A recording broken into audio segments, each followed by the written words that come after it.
महाराज जी, जिसका जन्म है उसका मरण भी जरूरी है, और जिसका मरण है उसकी गति भी जरूरी है, यानी कि जूनी भी जरूरी है। फिर यू जूनी जरूरी है तो फिर पितर कौन बना है? पंडित जी, यू जो इंसान पैदा हुआ है नपेद भी है, और जो इंसान मर जाए उसकी मुक्ति भी हो जाए, फिर पितर कौन बना है?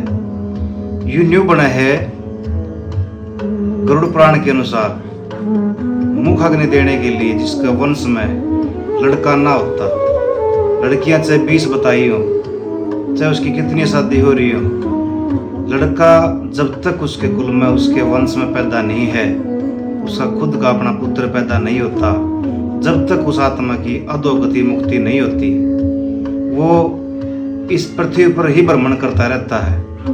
उसकी जो प्रॉपर्टी है, जायदाद है, जो भी उसके हिस्से में जो कुछ भी है, उसने जो बरतेगा उसने वो मानना पड़ेगा। उससे नापा पितर का वहाँ। पितर अपने पूर्वज ही होते हैं। पूर्वज वो होते हैं जो निसंतान जा रहे हैं, जिनका औलाद ना है, वही पितर बने हैं। और जिसका पुत्र हो जाता है, पुत्र के हाथ से अग्नि दी जाती है, उसकी अपने आप में ही मुक्ति हो जाती है। उसका ना किसी श्राद्ध की आवश्यकता होती, ना किसी तर्पण की आवश्यकता होती, ना कोई नारायण बलि की या कोई विशेष पूजा की आवश्यकता नहीं होती।